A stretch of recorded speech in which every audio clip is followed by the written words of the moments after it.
Now, I'm a privileged Euro-American male, so it probably isn't a surprise that I was surprised to learn recently about the incel movement.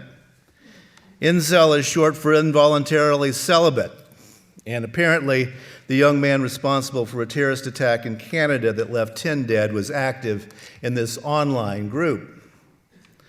I'm surprised not at the rage and misogyny that the group exhibits. That's part and parcel of adolescent male culture, unfortunately. But I am surprised by the fact that such a group exists in the form that it does exist. Murderers have often been called loners, but now it appears those loners are part of online groups. Social movements have gone micro and overt. The 20th century social scientist Erich Fromm would not be as surprised as I was, I think. Having watched large parts of Europe descend into fascism during the 1930s and having escaped Nazism, Fromm closely studied why such a turn had occurred. His answer is a book titled Escape from Freedom. The thesis of Fromm's book is, and excuse the sexist language of the time, quote, that modern man, freed from the bonds of pre-individualistic society, which simultaneously gave him security and limited him, has not gained freedom in the positive sense of the realization of his individual self, that is, the expression of his intellectual, emotional, and sensuous potentialities. Freedom, though it has brought him independence and rationality, has made him isolated and thereby anxious and powerless, end quote. Now, how to deal with this freedom? So Fromm goes on, quote, this isolation is unbearable, and the alternatives he is confronted with are either to escape from the burden of his freedom into new dependencies and submissions, or to advance to the full realization of positive freedom, which is based upon the uniqueness and individuality of man, end quote. I'll say that again. The alternatives he is confronted with are either to escape from the burden of freedom into new dependencies and submissions, or to advance to a full realization of positive freedom, which is based upon uniqueness and individuality, end quote. New dependencies and submissions. Large numbers of Europeans in the 20s and 30s ran toward fascism. Fromm watched that. In 2018, many in Europe and its former colonies, such as the US, are embracing right-wing populism in its political and its online forms. Dependencies and submissions, such as incel. Erich Fromm mapped that journey. He understood that finding yourself offers the danger that you won't find anything there. Into that perceived vacuity then steps those dependencies and those submissions.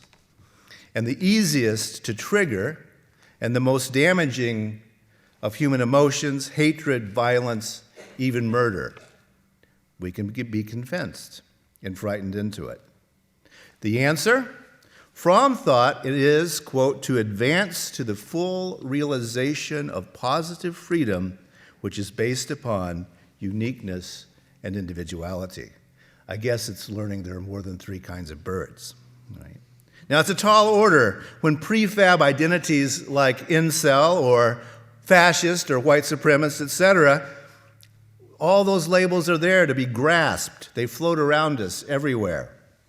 It's a tall order because fear and resentment and dependency are easier than introspection and self-awareness.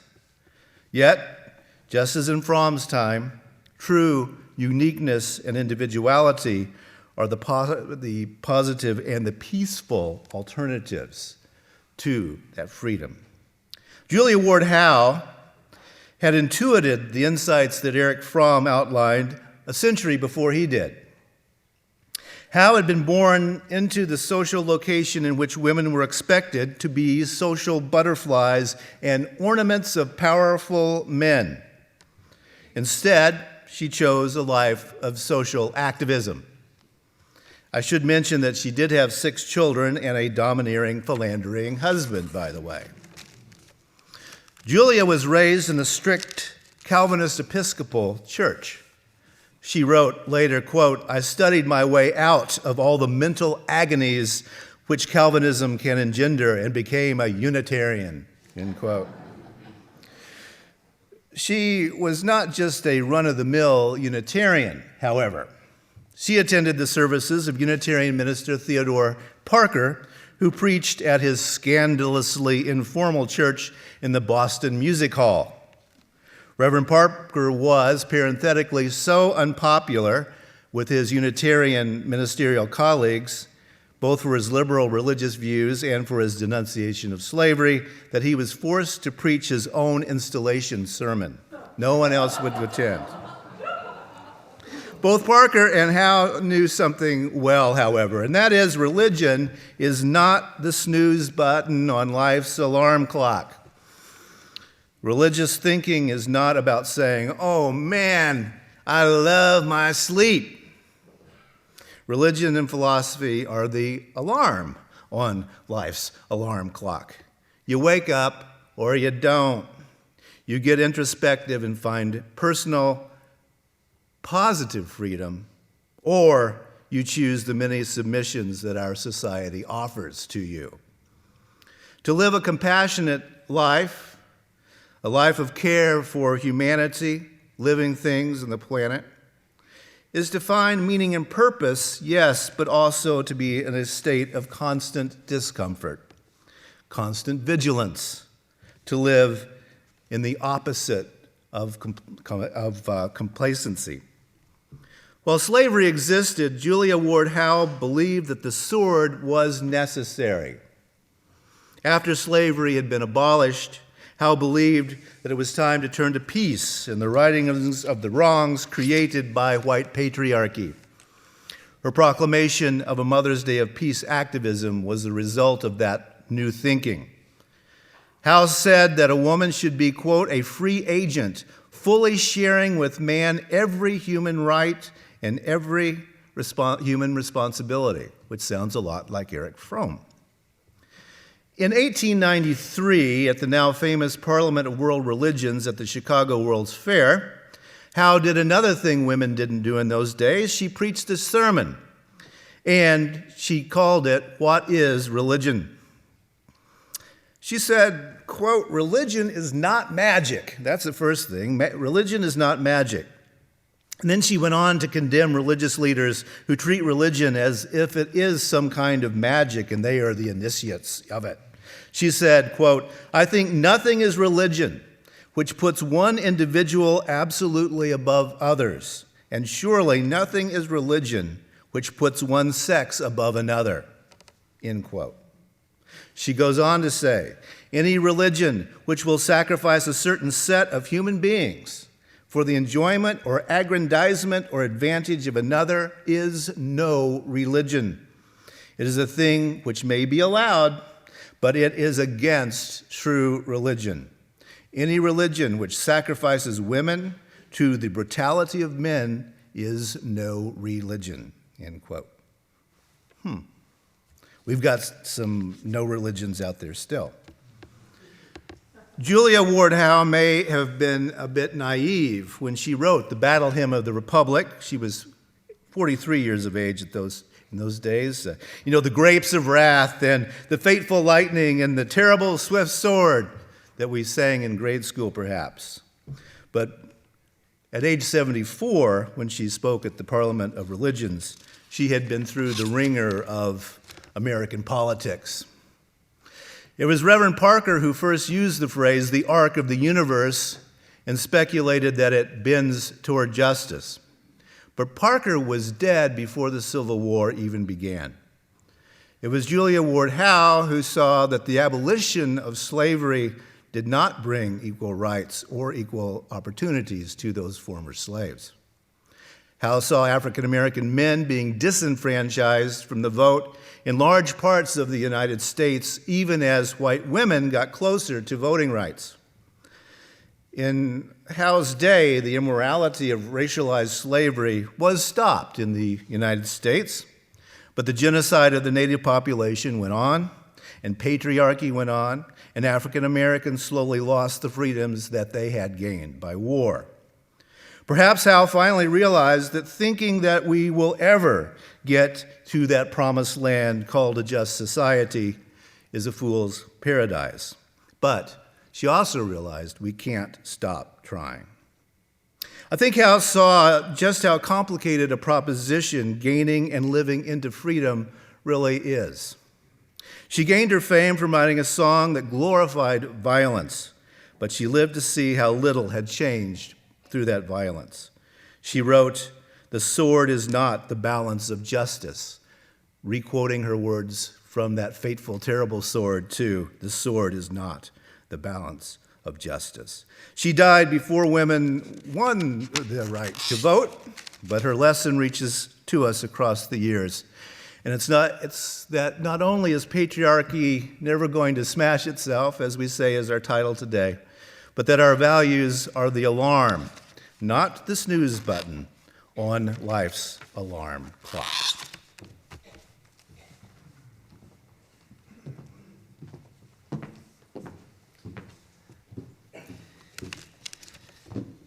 As Julia Ward Howe says, "Arise then, women of this day." Today, we are going to take a hard look at patriarchy. And in doing so, there are so many strong female-identifying people I want to celebrate on this day, Mother's Day. Married moms and single moms, moms who don't conform to gender norms, moms of color, moms who are middle class, who are upper class, and who are impoverished.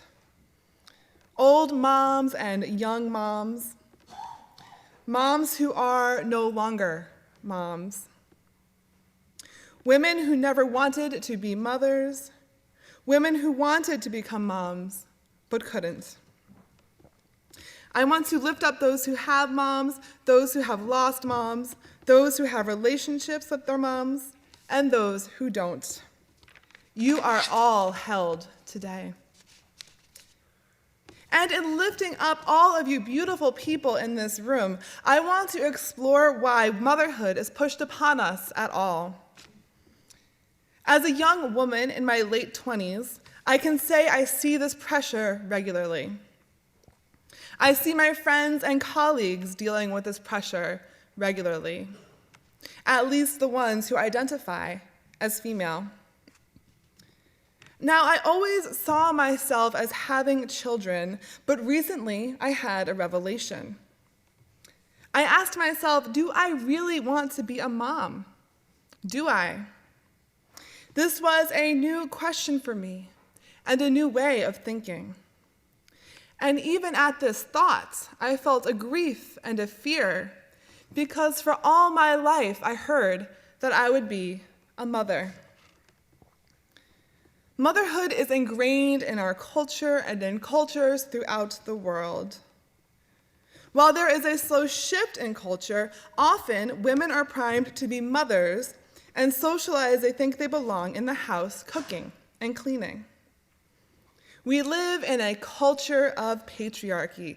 Men hold the power.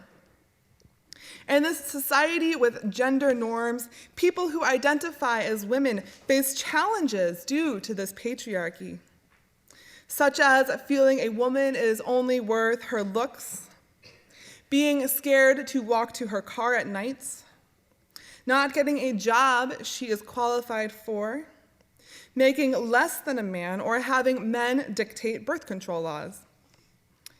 Folks who identify as female face this every single day. Women are socialized to feel less than. Gender norms are established culturally and begin at birth, whether this is through gendered toys like Barbies, Gender roles learned at school or in movies, books, TVs, roles learned through peers and family members. This socialization and impact of culture is everywhere. Take a look at commercials. Commercials show us proper gender norms, women portrayed as mothers cleaning up their child's messes with top-of-the-line paper towels, or women who are portrayed as mothers using laundry detergent to clean up their children's stained t-shirts. Chimamanda Ngozi Adichie, a Nigerian author, writes, and note that there is gendered language, "We teach girls to shrink themselves, to make themselves smaller. We say to girls, you can have ambition, but not too much. You should aim to be successful, but not too successful. Otherwise, you would threaten the man. Because I am female, I am expected to aspire to marriage. I am expected to make my life choices, always keeping in mind that marriage is the most important." This statement emphasizes that girls are to submit to men, to be less than men, and to aspire to be of use to men. It emphasizes succinctly so much of our culture, so much of the less than that we know so much about. Gender norms permeate into all cultures. National Geographic recently offered voices of 9-year-olds who identified as female from around the world. The words of these children show how early in life women identifying folks understand the power of patriarchy in cultures around the globe, highlighting patriarchy in politics and in beauty standards. Tommy Warbonet of South Dakota tells the magazine, "The worst thing about being a girl is that you can't do the things that boys do. Like, it kind of bothers me how there was not one girl president."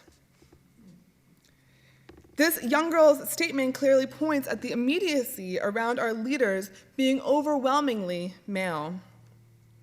While worldwide things are improving, 50% of countries globally have been led by female, up from 38% in 2006. There is still a lot of work to be done. Listen to the voice of Fang Wang, a 9-year-old girl from China. "Sometimes I secretly help my brother on the farm. Mom whacks me when she finds out. She says that girls who do these things will grow calluses on their hands and become ugly." Young Fang feels the societal pressure for beauty. Another young girl already sees herself as a sex object. Noir of Kenya says, "You are seduced wherever you go. You are chased by men. If you go to fetch water, you are chased. If you go to collect firewood, you are chased." None of these quotes is unique to the culture the children represent. Young Noir's sentiments are echoed in the Me Too movement taking off internationally. There are numbers behind this statement. 120 million girls around the globe have experienced sexual violence. 16 million girls aged 15 to 19 gave birth each year, equal to 10% of all global births.